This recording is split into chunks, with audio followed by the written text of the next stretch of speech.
Bonjour, on va continuer le cours de spectroscopie. Après avoir vu le cours sur la résonance magnétique nucléaire, on va aujourd'hui voir le deuxième cours qui est sur la spectroscopie infrarouge. Alors, je rappelle que le domaine électromagnétique s'étale des rayons gamma aux ondes radio, en passant par les rayons X, l'ultraviolet, le visible, l'infrarouge, les micro-ondes, puis les ondes radio. Alors, le domaine de l'infrarouge se situe immédiatement après le visible et situé entre le visible et les micro-ondes. Alors, les radiations infrarouges ont des longueurs d'onde supérieures à celles des radiations visibles et inférieures à celles des micro-ondes. Alors, le domaine spectral est situé dans cette zone, l'infrarouge. On distingue trois zones, le proche infrarouge, l'infrarouge moyen et l'infrarouge lointain. Nous, on va s'intéresser à cette partie-là de l'infrarouge moyen qui est située entre 2,5 micromètres et 25 micromètres. Alors, je rappelle que pour chaque zone des ondes électromagnétiques, on a une spectroscopie bien définie. Ici, nous avons vu la RMN. Ici, c'est la spectroscopie infrarouge. Ici, c'est la spectroscopie UV visible. Et puis les autres spectroscopies atomiques des rayons X et la spectroscopie nucléaire pour les rayons gamma.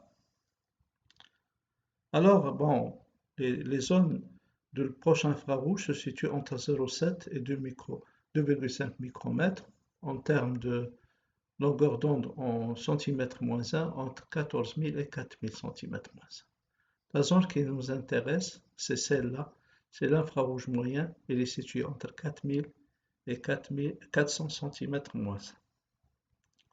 Alors je rappelle aussi que l'énergie totale d'une molécule, c'est l'énergie totale d'une molécule est égale à l'énergie électronique plus l'énergie de vibration plus l'énergie de rotation.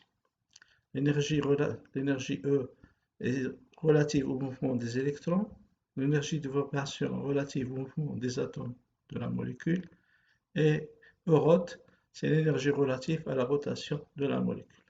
Tous ces termes-là sont quantifiés, comme on a vu dans le cours de l'ARMN. L'énergie électronique est très supérieure à l'énergie de vibration, très supérieure à l'énergie de rotation. Alors, nous avons dit que tous ces termes-là sont quantifiés. Alors voilà de représentation de l'échelle énergétique. L'énergie électronique est très supérieure à l'énergie de vibration, très supérieure à l'énergie de rotation. Ici, nous avons les niveaux électroniques, ici, nous avons les niveaux vibratoires, ici, nous avons les niveaux rotatoires. Alors, si on fait le rapport, 40 000, c'est 40 fois plus supérieur que l'énergie de vibration, qui est à peu près 33,5 supérieure à l'énergie de vibration est 33 fois et demi supérieure à l'énergie de rotation. Alors, quand une molécule émet ou absorbe un photon, son énergie croît ou décroît avec variation de l'un des nombres quantiques, au moins. Ici, nous avons la spectroscopie électronique. Ici, c'est les niveaux vibratoires. Et ici, c'est les niveaux rotatoires. Alors, du point de vue scientifique, la spectroscopie, c'est l'interaction rayonnement-matière. Nous avons vu cette définition dans l'introduction générale de la spectroscopie. Donc, la définition générale de la spectroscopie, c'est l'interaction rayonnement-matière. Alors, donc on est toujours dans ce type d'interaction, mais cette fois-ci, on travaille dans le domaine des radiations, dans le domaine de l'infrarouge.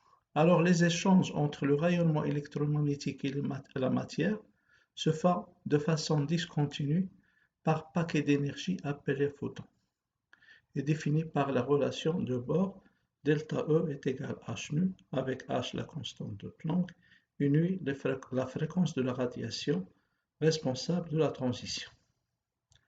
Alors, en infrarouge, lorsqu'on applique un rayonnement sur une liaison qui possède un moment dipolaire, on provoque une absorption d'une énergie par cette liaison ou par ce groupement chimique, ce qui se traduit par une transition entre les niveaux de vibration en respectant les règles de sélection. Alors, pour qu'une molécule réponde en infrarouge, il faut qu'il ait un moment dipolaire. Alors, qu'est-ce que ça veut dire le moment dipolaire? Bon, il y a une certaine asymétrie de point de vue charge dans une molécule. Par exemple, si on prend une molécule diatomique de type AB, étant donné la différence d'électronégativité entre A et B, il y aura une distribution des charges qui est asymétrique. Si par exemple A est très électronégatif, la densité de charge serait beaucoup plus importante au niveau de A qu'au niveau de B, ce qui crée une différence de charge et par suite la création d'un moment dipolaire. Même chose pour la molécule de l'eau. Vous avez ici OH, OH. Chaque côté, on a un moment dipolaire mu1, mu2, et la résultante, c'est mu1 plus mu2. Alors, pour les molécules symétriques, en théorie, ils ne possèdent pas ils présentent une charge nulle en niveau de centre, mais comme la liaison il est en train de vibrer, il y a création d'un moment magnétique au cours du mouvement de cette molécule. Exemple, la molécule CO2, théoriquement, si on examine la molécule statiquement, d'une façon statique, on dit qu'il n'y aura pas de charge. Mais comme ces liaisons, ils vibrent, il y a la création d'un moment dipolaire pendant un delta T. Voilà ce qui concerne la molécule dipolaire. Alors, lorsqu'on applique un rayonnement infrarouge sur une liaison qui possède un moment dipolaire, on provoque une absorption d'une énergie par cette liaison ou groupement chimique. Alors, les radiations infrarouges, ils excitent les niveaux vibratoires. Ils n'ont pas une énergie suffisante pour exciter les niveaux électroniques. Cette énergie est limitée à l'excitation au niveau vibratoire. Et par conséquent, il va toucher aussi le niveau rotatoire.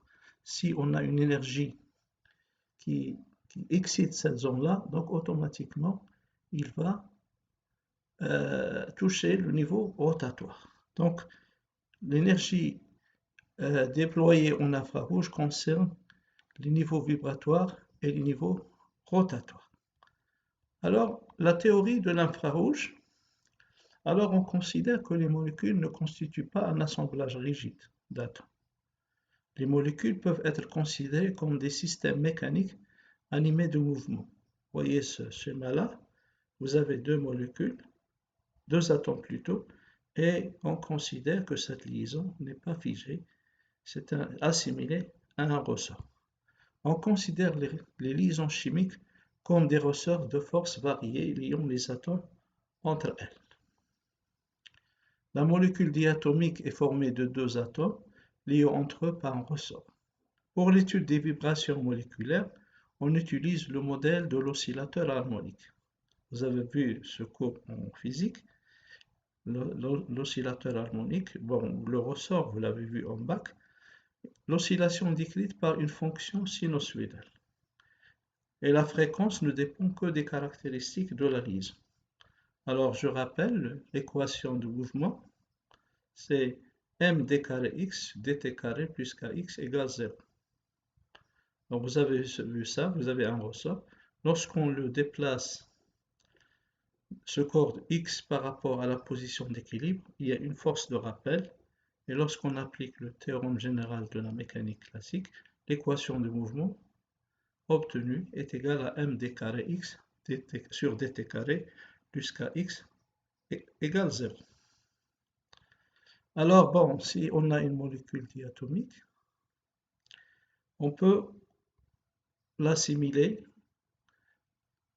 pour les masses, on peut assimiler ces masses à une masse réduite, mu qui est égal à ma plus MAMB sur MA plus MB.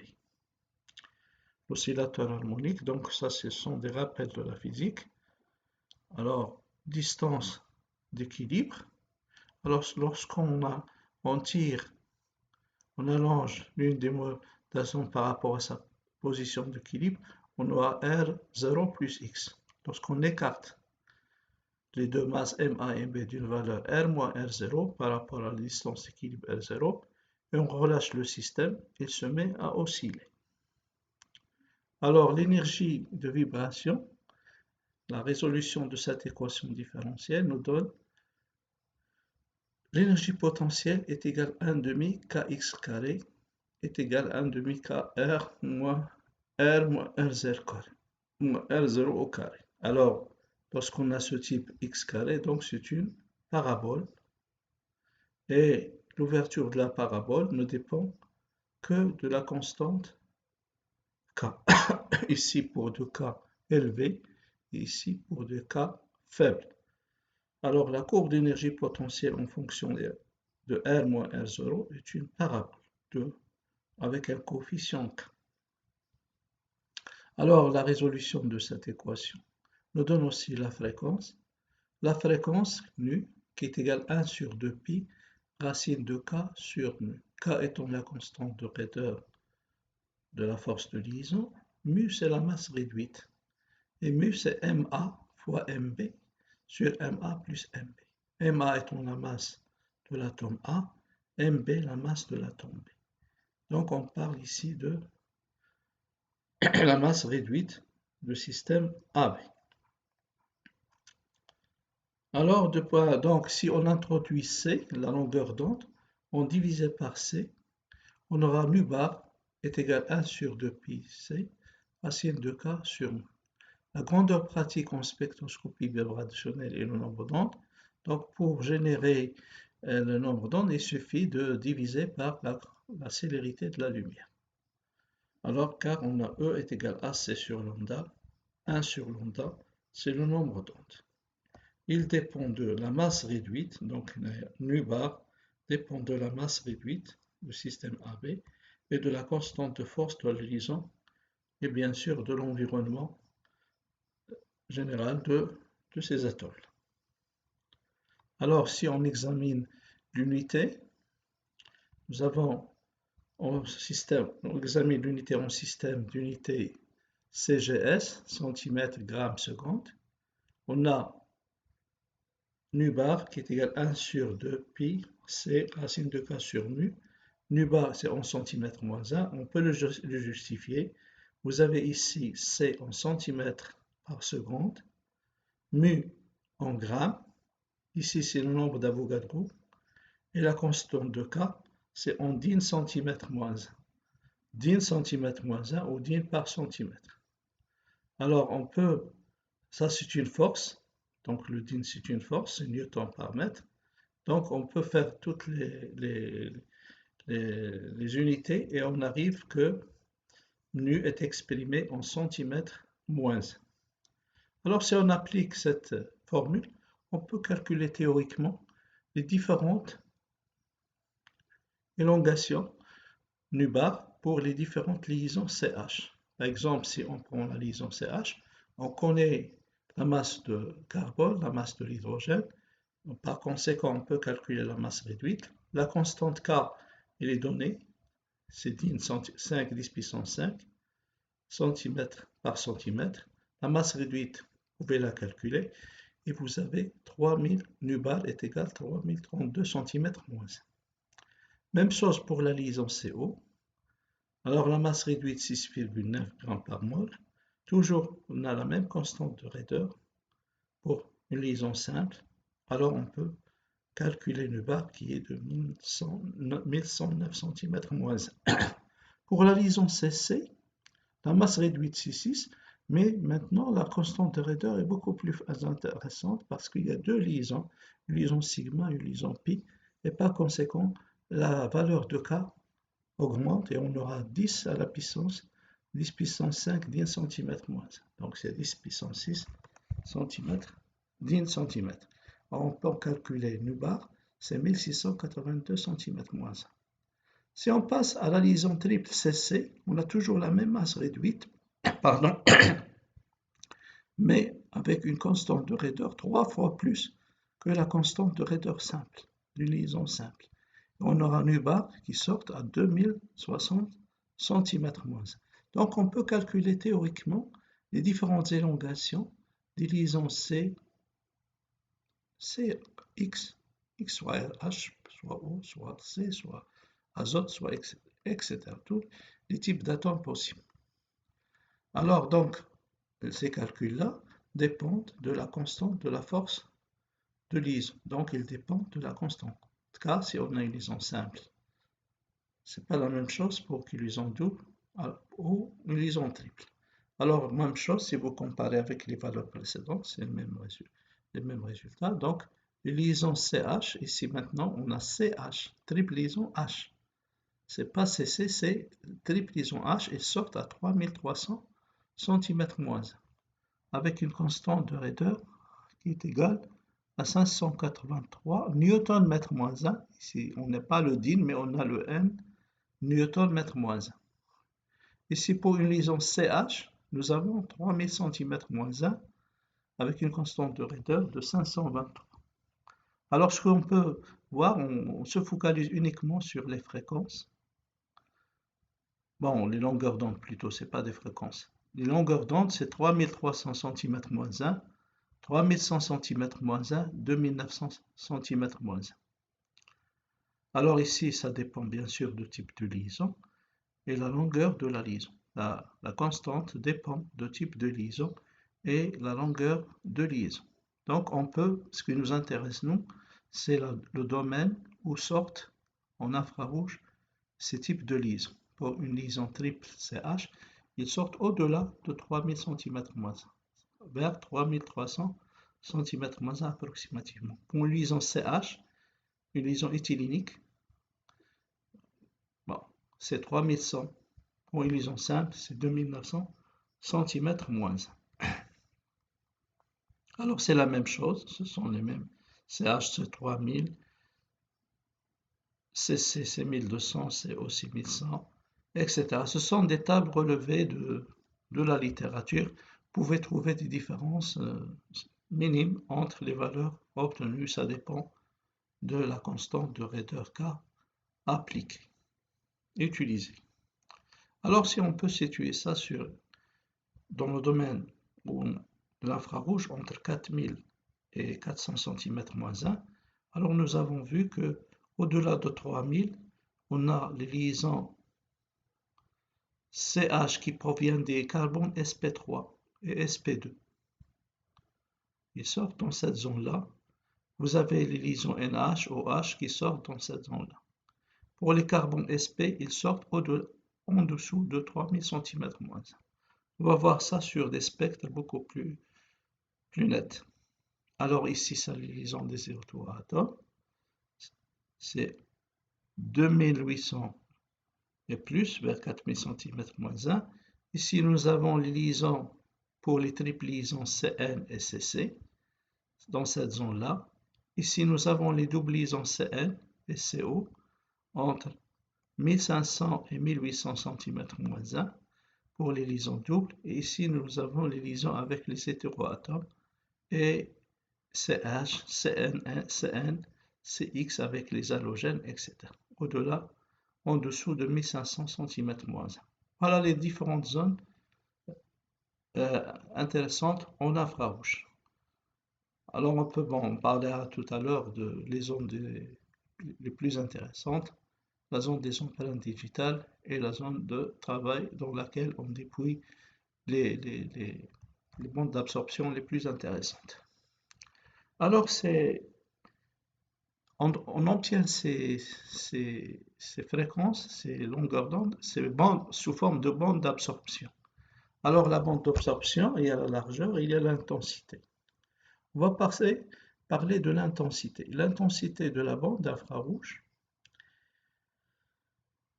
Alors, la loi de Newton, de Bohr, delta E égale H2 doit être vérifiée pour avoir une absorption. Donc, il y a les règles de sélection pour les niveaux vibratoires. Tous les niveaux vibratoires ne sont pas permis. Il y a des niveaux qui sont permis et des niveaux qui ne sont pas permis.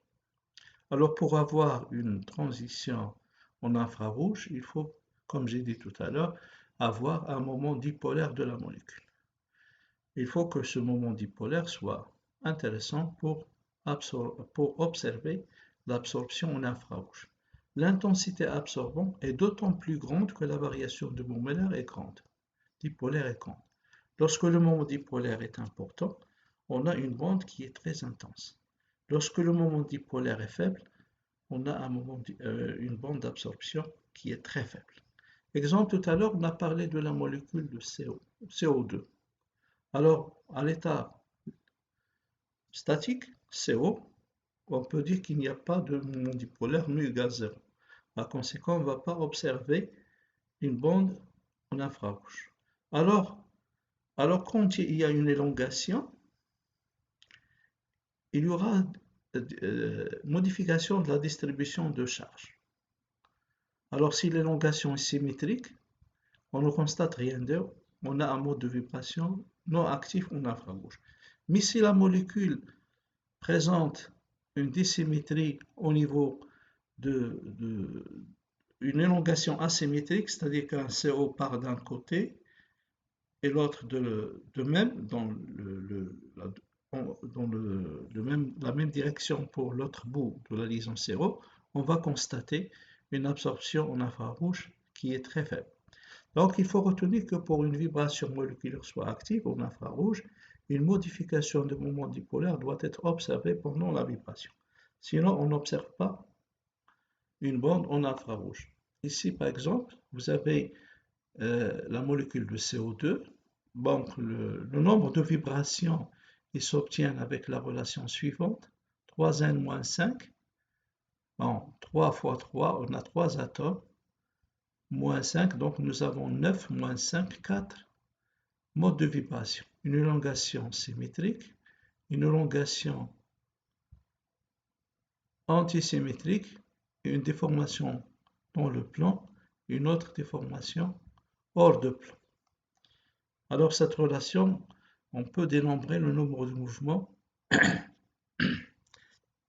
qui peuvent exister dans une molécule. Alors, les mouvements des atomes d'une molécule peuvent être classés en 3 catégories.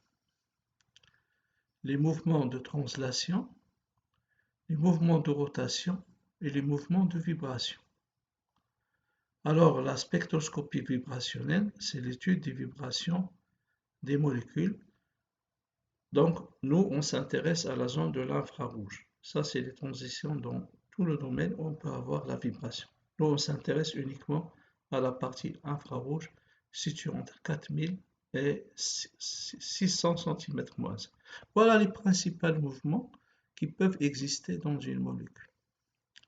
Alors ici, vous avez pour une molécule A2, exemple H2O, alors les liaisons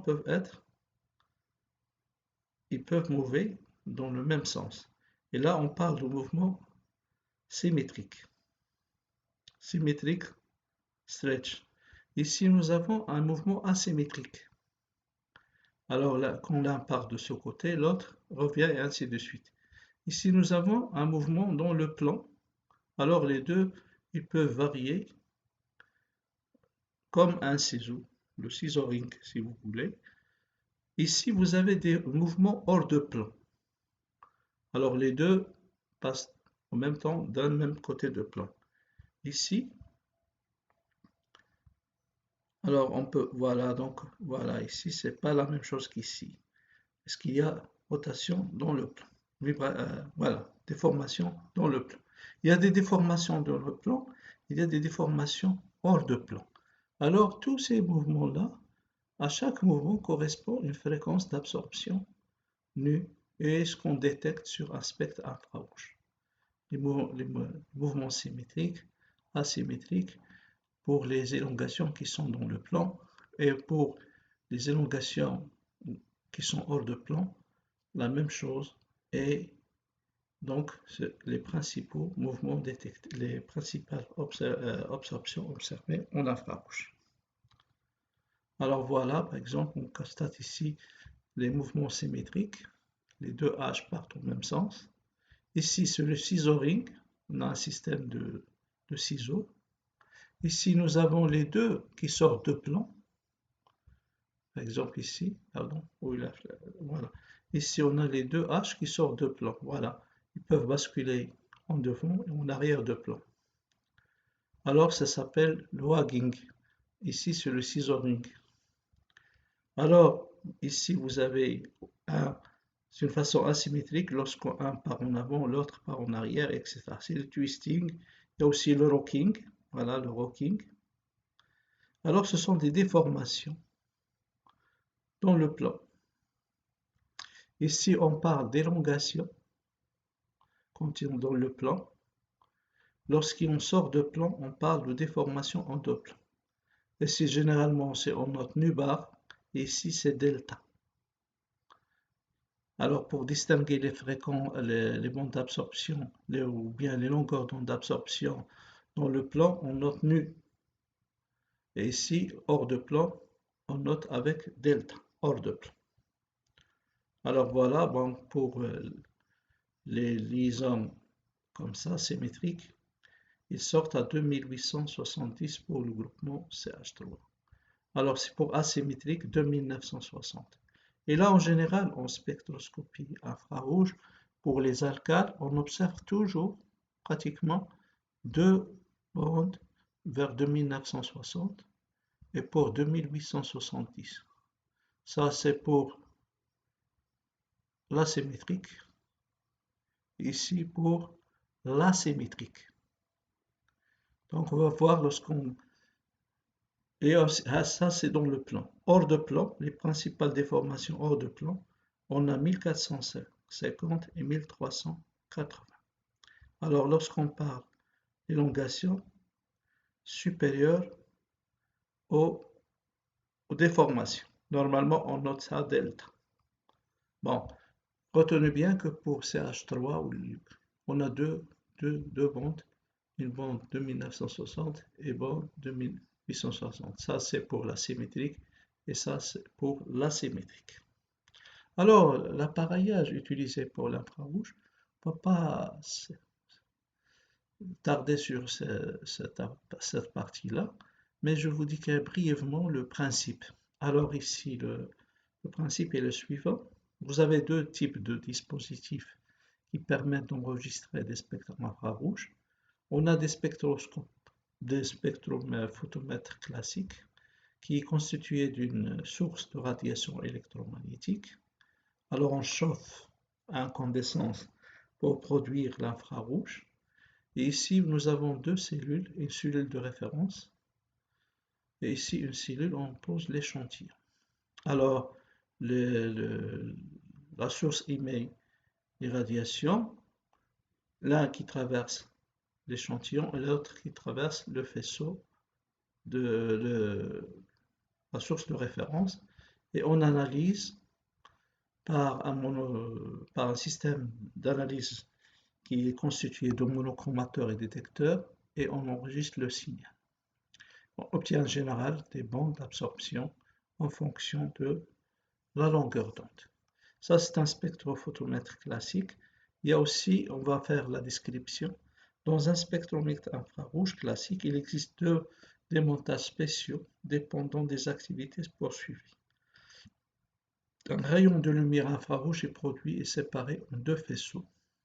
L'un passe au travers de l'échantillon, l'autre au travers d'une référence qui est parfois le composé dans lequel l'échantillon a été dissous. C'est le solvant où on peut dissoudre ce composé. Les faisceaux sont ensuite réfléchis jusqu'à un détecteur après être passés par un séparateur qui alterne rapidement les faisceaux entrant dans le détecteur. Les deux signaux sont comparés et le spectre obtenu est tracé. On va voir tout à l'heure l'allure générale d'un spectre. Et ce qui nous intéresse le plus, c'est l'interprétation des spectres.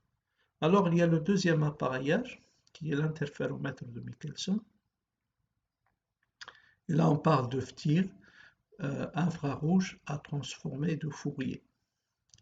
Alors, la même chose, mais avec une technologie beaucoup plus développée, on peut enregistrer des spectres rapidement, alors que la méthode classique, l'enregistrement d'un spectre prend beaucoup de temps. Ici, nous avons une source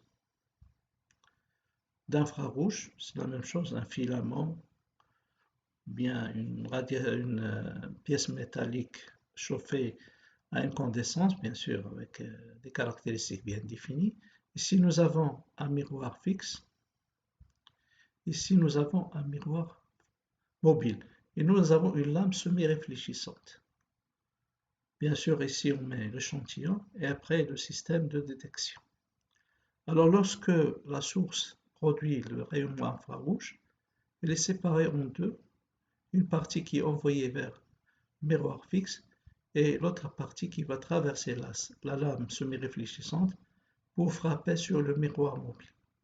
Alors, le miroir mobile, il se déplace dans un intervalle de distance de x.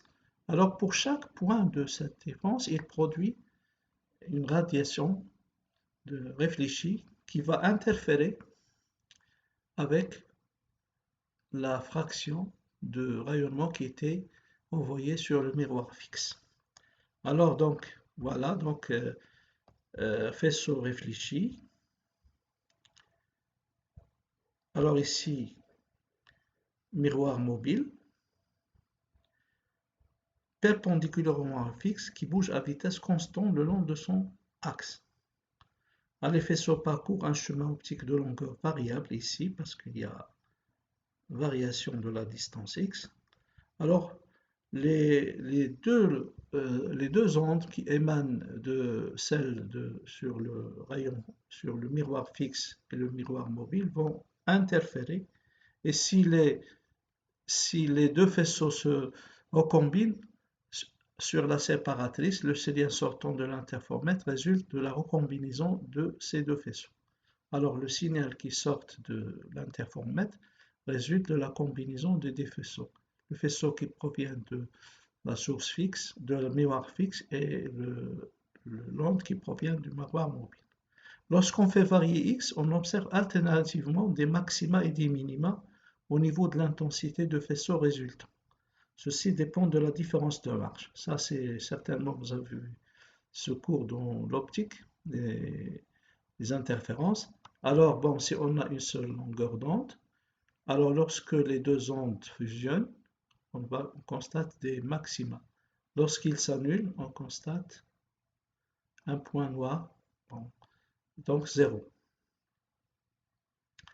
Alors, donc, si vous avez, pour une onde monochromatique, si vous avez une source polychromatique, nous avons ce type de courbe-là, et grâce à la transformée de Fourier, on peut passer de l'intensité au nombre d'ondes. Alors bon, c'est ça l'intégration de l'interféromètre à la spectroscopie infrarouge a été rendue possible par le développement de la transformée de Fourier, qui permet une résolution en temps réel de l'interférogramme. Alors donc voilà, on ne va pas s'étaler davantage sur la technologie utilisée dans ces deux spectroscopiques, mais le résultat est le même. Ce qui nous intéresse, nous, c'est l'allure de spectre infrarouge obtenu. Alors, bon, l'absorption, bien sûr, dépend on utilise la loi de Beer-Lambert. Lorsqu'un faisceau d'intensité I0 traverse une solution de molécules absorbantes, le faisceau émergent présente une intensité I inférieure à I0. Si vous avez l'intensité initiale I0, lorsqu'il va absorber, il va sortir avec une intensité I1 différente de I0. Donc la différence, c'est l'intensité est due à la partie absorbée par le produit à analyser. Alors, c'est la relation de l'absorption. Donc c'est le même schéma que tout à l'heure. Ici, nous avons la loi de Beer-Lambert qui dit l'absorbance, c'est epsilon SC, c'est-à-dire log de I0 sur I. I0, c'est l'intensité incidente, I, c'est l'intensité émise, et I0 sur I, on l'appelle 1 sur T, T étant la transmittance. Alors, donc, qu'est-ce qu'on enregistre sur un spectre? On enregistre l'absorbance ou la transmittance, ou bien la densité optique, en fonction de la longueur d'onde. C'est ça ce qu'on enregistre sur un spectre infrarouge. Donc, bon, je récapitule. Nous avons vu dans cette première partie un rappel sur le spectre électromagnétique. Pour chaque région du spectre électromagnétique, on a des spectroscopies bien définies. Donc, nous, on s'est intéressé dans ce cours à la partie relative à la spectroscopie infrarouge. Donc, il met en évidence la, la vibration au niveau des liaisons CC et CH, et chaque fois qu'il y a variation de moment dipolaire, il y a absorption de la molécule, absorption de cette longueur d'onde dans le domaine de l'infrarouge. On enregistre cette fréquence de vibration, bien cette fréquence de vibration en fonction de l'absorbance ou la densité optique ou la transmittance. Donc voilà, donc pour chaque type de liaison, on a une longueur d'onde bien définie. CH différent de CN, différent de CO. Si la liaison est double, donc CC, il y a l'intervention de la constante de Rydberg K et l'intensité du moment dipolaire. Alors, on va arrêter cette première séquence pour passer par la suite à la deuxième séquence pour analyser un spectre. Je vous remercie.